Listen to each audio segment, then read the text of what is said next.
Gracias por venir. Mi pregunta es, hoy en día hay 4 billones de celulares en el mundo, aproximadamente. Creo que tarde o temprano todos van a ser smartphones. ¿Cómo ves la penetración de smartphones en la población? ¿Cómo lo relacionás con el acceso a la información y bueno, con Wikipedia? One of the biggest trends, one of the most important trends culturally worldwide. You know, right now, as many people know, and as you mentioned, in the developing world, the rate of access to mobile phones is increasing all the time, and it's getting to be quite high, even in some very, very poor places. But today, also as you noted, most of those phones are very basic. They aren't smartphones yet. People can make a phone call or do an SMS. That's about all they can do. But we know that with the ongoing progress of Moore's Law and technology getting cheaper and cheaper, that the equivalent of an iPhone today, which is a high-end phone for us, which is, you know, quite common. I'm sure there are many iPhones in this audience. That phone is going to become accessible and available to very poor people. And so when we think about the internet and access to the internet, the next billion people are coming online in the next 5 to 10 years, and many of them are going to come online using a smartphone or mobile device. Really amazing potential cultural impacts as well from all these people coming online. Recently, so I have a friend, Muna, and she is a TV presenter in the Middle East, in Saudi Arabia. And she recently on Facebook, she sent out a link, so she shared a link with me. And what it was some Spanish language television program from South America. I don't know the program, I don't know what it was, but it was a music singing and dancing show.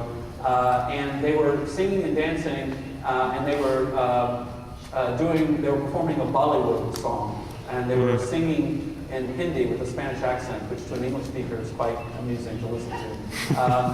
And so there you see something I think is really interesting. So we've got Bollywood musical, the dance is being performed on South American television, and my friend in Saudi Arabia is sharing it with me in the US on Facebook. And you begin to sense like, okay, there's this really interesting cultural mashup that's going on. Culture is being transmitted in all kinds of new and interesting ways. And I think we're going to see more and more and more of that. What does Wolof music sound like? I have no idea, right? But I will in the future. That will become a part of our culture as people are just sharing things online and we begin to learn about each other. And I think that's really exciting that this is going to happen.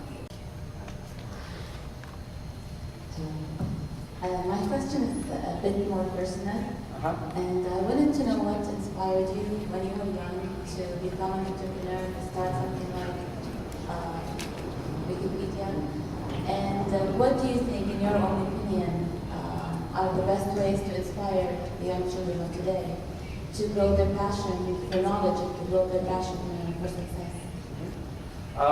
So I was, from a very young age, I felt entrepreneurial. My mother is very entrepreneurial, and she and my grandmother started private school where I went to school. They also, that was a nonprofit, but then in the afternoons they taught piano lessons, so they had a music school as well, and that's how they made some more money. Later in life, she and my father started a pharmacy, so they opened a drugstore, which ended unhappily because it's very hard for 2 people to manage a drugstore because you never get to go on vacation at all. So they were working every single day, and they decided they couldn't grow enough to, and then so eventually they sold that and moved on to something. But I always, from when I was young, in my family, there was this idea of the entrepreneur, of starting a business or starting something, which my uncle had a music store, later he had a computer store, I worked in the computer store, so it was always a part of the culture when I was growing up. I think in terms of inspiring young people about this, I think one of the things, and I know I'm speaking to some of the junior achievement people tomorrow evening, one of the things that I like to emphasize is failure and becoming comfortable with failure. As I mentioned, Wikipedia was a failure, and out of it grew Wikipedia. I would say 2 years ago, I guess it was now, I launched a project at Wikia to build a search engine, and we weren't able to be successful, so we had to close that down.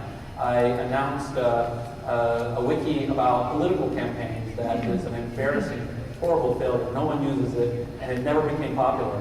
And so I didn't give up. I mean, there are people on the internet, too, who are very, very mean to me about these things. They say, look at his long string of failures. And I say, oh, yes, I'm a horrible failure. But actually what I say is, yeah, you know what? I failed 18 times. I've done 18 different things that didn't work, and I did a couple that did work.